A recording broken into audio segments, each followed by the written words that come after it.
السلام عليكم ورحمة الله. سنقوم بتقديم درس حول كيف تقوم بالبحث عن كلمة مفتاحية جيدة يمكنك استعمالها في تطبيقك.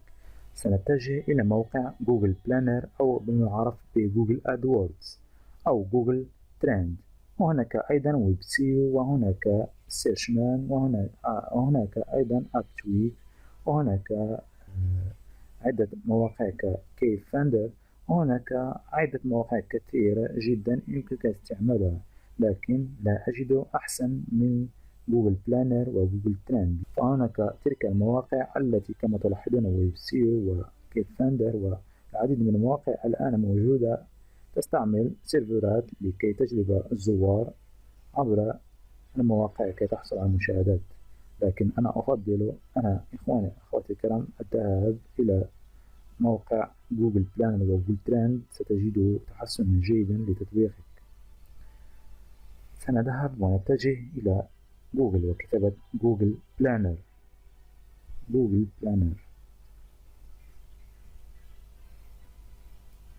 نضغط على انتر ثم يتم تحويلنا إلى هذه الخاصية، ثم نضغط على انتر أيضا مرة أخرى.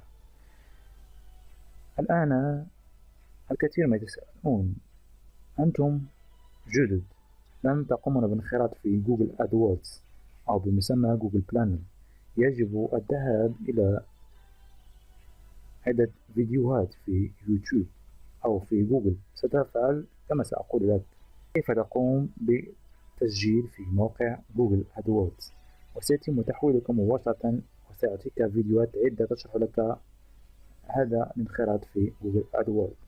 لذلك لا أريد أن أقوم بشرح هذا لأنه سيتطلب مني وقتا كثيرا، فهو بسيط جدا، ولكن سأضغط على سيركونكت.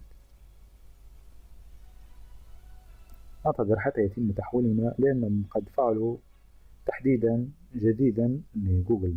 في السابق لم يكن جوجل أدوردز أو جوجل بلانر مثل هكذا أو مثل هذه الصورة. سنتجه ونضغط على هذه الإيقونة كما تشاهدون. هناك عدة أمور، لكن نحن سنتجه إلى أوتيل دو بلانفيكاشن دي مود دو كلي، أي ريسيرش كيورد. سأضغط هنا، سيتم تحويلي إلى الصفحة مباشرة. سأقوم بمسح هذه الصفحة لأنني لا أعود أستعملها. سأضغط على Continue أو Recommence.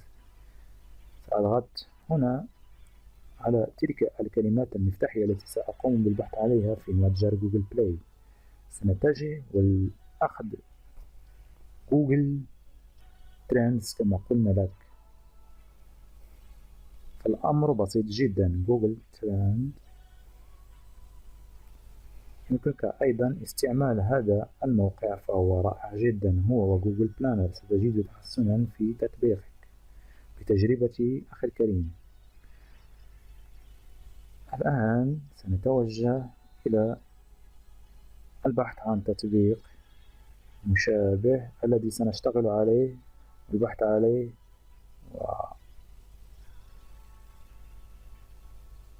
الآن سنتوجه ونبحث على اللعبة أو التطبيق الذي سنقوم بالاشتغال عليه.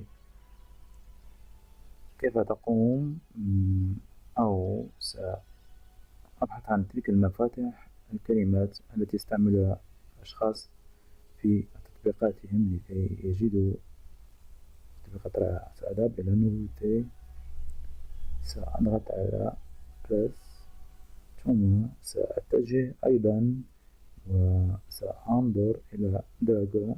هنا كما تشاهدون هذا التطبيق أعجبني أنا أيضا في الصورة أيضا، لكن لا يهمني ذلك. فيهمنا درسنا اليوم هو كيف تقوم بالبحث عن الكلمة المفتاحية التي لديها البحث كثير عليها. سنقوم بالضغط على كوبي. سأذهب إلى جوجل بلانر، ثم لا ألمس أي شيء من هذه الأشياء، فقط إذا أردت التعديل فأقوم بالتعديل. ولكن أنا يا أخي الكريم وأختي أو صديقي العزيز لا أريد أن أقوم، سأقوم بالضغط على Open Daily. سيقوم تحويلي إلى هنا. كما تشاهدون هنا ما بين 1,000,000 إلى 10,000,000 تحميلة. لذلك سنبحث عن كلمة مفتاحية لم يستعملها أشخاص. مثلا هنا إذا وجدت فايبل أو موين أو إلفي، هنا منافسة كبيرة، هنا متوسطة وهنا ضعيفة. أنا أستعمل منافسات متوسطة وضعيفة وأني أجد تحسنا. إخواني أخوات الكرام، سنتوجه أيضا إلى هذه الكلمة المفتاحية ونقوم بلصقها أو عمل كوبي. سأتوجه إلى جوجل بلاي، سأقوم بفتح متجر آخر لجوجل بلاي، سأضع هذه الكلمة أو هذا الكيورد، هل عليه بحث كبير؟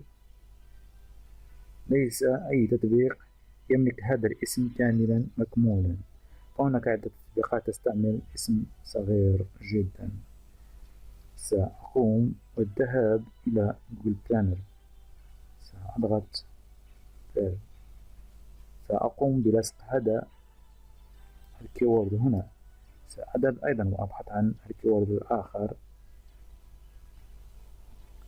فهذا أمر رائع جيدا جدا. سأضغط على باتل، أيضا سأقوم ببحث عن هذه الكلمة كما تستشاهد. سأضغط على الريسيرش ثم أتوجه إلى جوجل بلانر،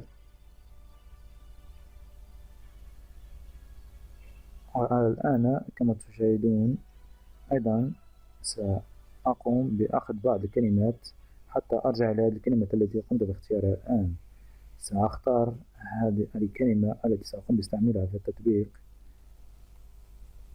سأقوم بدمجها بشكل احترافي لكي يصعد هذا التطبيق. أيضا هناك أيضا تدعو درابة، أيضا هنا سأستعمل هذه الكلمات المفتاحية وسأريكم شيئا رائعا جدا أقوم باستعماله، هو أنك يجب الذهاب إلى لونجاج باغ ديفو. لماذا؟ لكي تقوم بوضع عدة كلمات مفتاحية. مثلا سأريكم في دروس أخرى كيف تقومون بذلك. سأقوم بالبحث عن أو سيرفر أو سأضغط على هذه الكلمة كنترول سي وأعمل كوبي أو لصق من هذه الكلمة، ثم سأقوم أو سأتوجه إلى جوجل بلانر ثم أضغط هنا. هذه الطريقة التي أقوم أو أستعملها للبحث عن كلمة مفتاحية والتي يستعملها الكثير. كما تلاحظون سأستعمل هذه الكلمة تانك باتل، سأضغط هنا أيضا كنترول في وسأستعمل هنا بلوج بوز أيضا. نعم، رغم أنها منافسة كبيرة جدا، ذلك سنتجه أولا إلى سأستعمل بوكيمون باتل. فهذه الكلمات أيضا يمكنك استعمالها، رغم أنني أقوم بتطويل هذا المقطع قليلا، ولكن أريد أن أقوم بإيصال الفكرة المناسبة لكم لكي لا تجدوا أي مشكل. كما تشاهدون أيضا هنا بلوج بوزل عليها 100 إلى مليون تحميلة. سأقوم بالبحث عليها في هذا الستور. ماذا سأجد؟ انظر، عدة تطبيقات يعتمدون على بوزل بلوك. انظر يا أخي، هناك ليست حروف يونانية كما تلاحظون.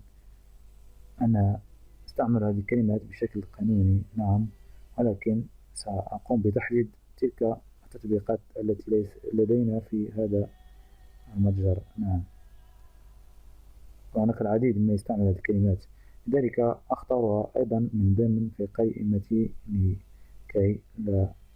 لكي لا أجد أي مشكل. سأضغط أيضا هنا باتل جيم، سأضع هنا وسأضع بلاك بوزر أيضا. نعم، فقط أريد أن أريكم قد وجدنا عدة كلمات مفتاحية كما تشاهدون هنا 100,000 تحميلة إلى مليون تحميلة في الشهر. لذلك dog puzzle child، يعني سأختار أيضا هذه الكلمة، أيضا أريد أن أستعملها أو دمجها في تطبيقي لكي أجد تحسنا جيدا جدا. وهناك عوامل أخرى يمكنك الاعتماد عليها كي يصعد تطبيقك بشكل 100%. فقط هناك عدة عوامل سأريك إياها بالهندسة العكسية. أنا سأتجه أيضا أو سأتجه عفوا إلى سوبر هيرو أو سوبر هيرو فيروس. سأضغط هنا والتوجه أيضا مرة أخرى إلى جوجل بلانر. سنرى ماذا أهمية هذه الكلمة المفتاحية وكم شخص يبحث عن هذه الكلمة المفتاحية. هنا ما بين 1,000,000 إلى 10,000,000 تحميلة. هنا سوبر هيرو 10,000. سأستعمل أيضا هذه الكلمة المفتاحية كما تشاهد. سأستعمل أيضا كلمة أخرى مفتاحية. سأستعمل أيضا هنا create your own chapter. سأضغط أيضا هنا هكذا. أنا بعدما قمنا باختيار عدة كلمات، كما تلاحظون أننا قمنا الآن بجمع عدة كلمات مفتاحية، يمكننا الذهاب إلى جوجل ترند. سأقوم بمسح جوجل بلانر أو جوجل أدورد، لا يهمني الآن. التوجه إلى جوجل ترند فهو أمر جيد ورائع جدا، أعجبني أنا أيضا. لذلك سأتوجه وأضغط على هذا المكان وأضع الكلمة المفتاحية، ثم أقوم بالبحث عليها وكم نسبة التحميل لدى هذه الكلمة. انظر يا أخي، هنا 100، وهنا انظر إلى هذا الشريط الأزرق. نعم، والآن سأقوم باختيار موان دي 4 مدى 4 ساعات مدى يجري. ماذا تختار؟ هل هناك تختار أنت جميع المجالات؟ أنا أريد أن أختار مجال اللعب. نعم، الألعاب. وأنت أيضا إذا أردت أن تقوم باختيار دولة التي تستعمل هذه الكلمة المفتاحية، يمكن أختار أي دولة، ولكن لا أريد أن أعمل ذلك. فقط ضع هذه الأشياء كما هي الآن كما تلاحظ أيضا جدا. لذلك سأختار كلمة مفتاحية أخرى فعل أندل. سأضغط هنا. سأتوجه أيضا إلى مكان آخر. أضغط. سأعمل ريسيرش. كما تشاهد هناك نسبة كبيرة جدا. هنا 120% مستعملة هذه الكلمة. لذلك سأتوجه البحث عن كلمة أخرى لتكون نحن بأخذها من جوجل بلانر. فجوجل بلانر وجوجل أدوردز أو جوجل ترند فهما كلتا الحالتين في وقت واحد أو شركة واحدة، فهما شركة واحدة، جوجل بلانر وجوجل ترند. ولكن أنا أريد أن أستعمل هذه الطرق التي أستعملها كي أقربكم أكثر. فهنا كما تشاهدون رسم مبياني جد بسيط جدا. في 4 ساعات نقوم أو نرى هذه التحميلات كثيرة. وإذا لاحظنا أننا ضعنا موان دونور في الساعة الواحدة كم من شخص يبحث على هذه الكلمات، ستجد انهيارا كبيرا جدا في تطبيقك. إذا أردت أن تصعد بتطبيقك يجب اتباع تلك الخطوات التي سأقول لك الآن. أولا، يجب أن تتوفر على إيقون محترفة جيدة جدا. ثانيا، التايتل أو العنوان لتطبيقك. ثالثا، الديسكريبشن. رابعا، عدد التحميلات. يمكنك دعم تطبيقك من خلال جوجل أدوردز أو فيسبوك آدز، أو يمكنك عمل كما قلت في السابق. لا يمكن الشرح ذلك مرة أخرى. هنا ستتوجه إلى دروس أخرى في السابق قد قمت بشرحها، ستجد كل شيء. لذلك فهذه العوامل ستساعدك أيضا بصعود بتطبيقك بشكل جيد جدا وفي السرعة وفي وقت وجيز جدا، وستجد أرباح جيدة جدا. سنتوجه وأخذ بعض الكلمات الأخرى. سأعتقد أو سأقوم بأخذ هذه الكلمة سوبر هيرو أيضا، هيرو جيرس. سأبحث وأعمل ليد جيرس، هكذا سأقوم بعمل هيرو. انظر كلمة سوبر هيرو تجاوزت الخطوط الكبيرة والكثيرة الصفراء لشادو دراجون، لكن وضعنا ساعة. الآن سأقوم بوضع الشهر أو 30 يوم، فهو عدد كبير وجيد جدا بالنسبة لنا إذا قمنا باستعمال هذه الكلمة المفتاحية. لذلك أخي أختي الكريمة، أخي العزيز يا صديقي العزيز، فالأمر جد سهل جدا، فلا تقوم بتصعيب أي شيء. قم باستعمال تلك الكلمات المفتاحية التي قمنا باستعمالها. كما ترى أن صاحب التطبيق لديه عدة تحميلات كثيرة سنجدها إن شاء الله. كما تشاهدون هنا ما بين 100,000 إلى 500,000 تحميلة، هذا أمر جيد، ولكن يرجع العامل إلى الكلمة المفتاحية التي استعمل هذا الشخص والديسكريبشن كما تشاهدون. وهناك لونجاج بار ديفو، هناك لونجاج بار ديفو، هذا وكررها استعمل ذلك الشخص. انظر سوبر، سأقوم بعمل شيء جد بسيط جدا. سأضغط على كنترول F، سأضغط على سوبر. انظر كم مرة موجودة في الديسكريبشن: 1 2 3 4 5 6 7 8 9 10 11 12 13 14 مرة موجودة كلمة السوبر. سأضغط وسأبحث على، انظر سأتجه وأقوم بأخذ تلك كلمة سوبر وحدها فقط. سأقوم بمسح هيرو. انظر كم النسبة المئوية التي سنجد، كبيرة جدا عليها البحث، فهذا الشخص ذكي جدا. كما تلاحظ سأقوم بلصق كلمة دراجون. انظر 1 هنا مستعملة في العنوان، ثم 1 2 3 4 5 6 7 مرات. هناك أيضا تلك أو ذلك اسم اللعبة التي استعملنا في السابق كما لاحظت، دراجون أو سوبر هيرو ويلاريوس. ستشاهد أنه مستعمل في الديسكريبشن أو في الوصف عدة مرات. فقط نرى الآن نحن هنا فقط كما نرى في الواجهة، أما إذا ذهبنا وسط التطبيق لن نجد هذه الأشياء. سنجد كلمة مفتاحية في لونجاج بار ديفو ليس مثل هذه الكلمات. مثلا سأذهب كما أشرت في الدروس الأخرى، يمكنك الذهاب إلى أفبرين. كما تشاهد أن هذا الشخص أنه استعمل كلمة مفتاحية كبيرة جدا مثل الفيسبوك. إذا أخذنا كلمة الفيسبوك أو تويتر سنجد بحث عليها بكمية كبيرة. سنقوم بإزالة هذا سيتفوق. كما لاحظتم أن كلمة فيسبوك تفوقت على سوبر، فهنا فيسبوك 89 94. ولذلك سنتوجه إلى مواندينير. سأنظر وأنك تجد أشياء رائعة جدا.